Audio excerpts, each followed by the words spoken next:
Hello, எல்லாரும் எப்படி இருக்கீங்க? Welcome to stories inside.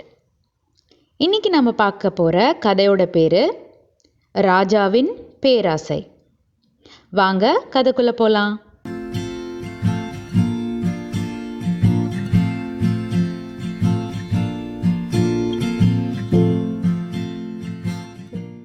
ஒரு ஊரில் ஒரு ராஜா இருந்தார். அவர்கிட்ட நிறைய தங்கம், காசு, நகைகள் அப்படின்னு நிறைய இருந்தது. ஆனால் அவர்கிட்ட ஒரு பேட் ஹேபிட் என்னன்னா, அவர் யார்கிட்டேயும் கொடுக்காம அதை தான் மட்டும் வச்சுக்கிட்டு இருந்தார். அது மட்டும் இல்லாமல் இன்னும் அவருக்கு நிறைய காசு வேணும்னு ஆசைப்பட்டார், நிறைய தங்கம் வேணும்னு ஆசைப்பட்டார். இப்படி ஒரு நாள் அவர் சாமிக்கிட்ட உட்காந்து தவம் பண்ணுறாரு. தவம்னா மெடிடேஷன். இப்படி தவம் பண்ணினதுனால கடவுளும் அவர் முன்னாடி வந்து என்ன வர வேணும் அப்படின்னு கேட்குறாங்க. இவரும் கடவுள்கிட்ட, சாமிக்கிட்ட என்ன கேட்டார் தெரியுமா? என்கிட்ட இன்னும் நிறைய தங்கம் இருக்கணும், நான் தொட்டது எல்லாமே தங்கமாக மாறணும் அப்படின்னு கேட்குறாரு. இதை கேட்டுட்டு சாமி சிரிச்சுக்கிட்டே, அப்படியா, சரி, நான் உனக்கு அந்த வரம் தரேன் அப்படின்னு சொல்லிட்டு அந்த வரத்தை அவருக்கு கொடுத்துட்டு கிளம்பிடுறாங்க. ராஜாவுக்கு ஒரே சந்தோஷம். அவர் கேட்டதை சாமி எதுவும் சொல்லாமல் கொடுத்துட்டாரு அப்படின்ட்டு. அந்த வரத்தை டெஸ்ட் பண்ணி பார்க்கணும் அப்படின்னு அவர் நினைக்கிறாரு. பக்கத்துலேயே ஒரு நாற்காலி இருக்கு. நாற்காலினா சேர். இந்த ராஜா போய் அந்த நாற்காலியை தொட்டுறாரா, தொட்டதும் அது என்னவா மாறிடுது? கோல்டா மாறிடுது. அவருக்கு ஒரே ஆச்சரியம். இதே ஆச்சரியத்தோட அவர் அடுத்து அந்த அரண்மனையில் இருந்த ஒரு தூணை தொடுறாரு. தூண்னா பில்லர்.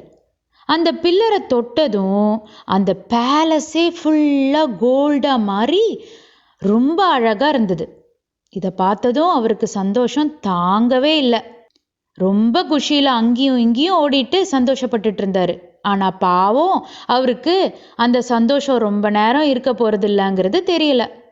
அடுத்து என்னாச்சு தெரியுமா? அவருக்கு பசி எடுத்துருச்சு. சாப்பிடலான்னு நினச்சி போய் அவர் சாதத்தில் கை வைக்கிறாரு. என்ன ஆச்சு? அந்த சாதமும் கோல்டா மாறிடுச்சு. சரி, தண்ணியாச்சும் குடிக்கலான்னு தண்ணியில் கையை தொட்டா அடுத்து தண்ணியும் கோல்டாயிடுச்சு. அடுத்து ஃப்ரூட்ஸில், பழங்களில் கையை வைக்கிறாரு சாப்பிட்றதுக்கு. அந்த ஃப்ரூட்ஸ் எல்லாமே கோல்டாக மாறிடுச்சு. இப்போ என்னாச்சு? அவர் சந்தோஷம் எல்லாம் போய் பசியும் கவலையும் தான் அவருக்கு இருந்தது. அந்த பசியிலையும் கவலையிலையும் உட்காந்துட்டு இருந்தாரா, அப்பான்னு பார்த்து அந்த ராஜாவோட பொண்ணு அவரை பார்க்க வந்து அப்பான்னு கூப்பிடுறாங்களா.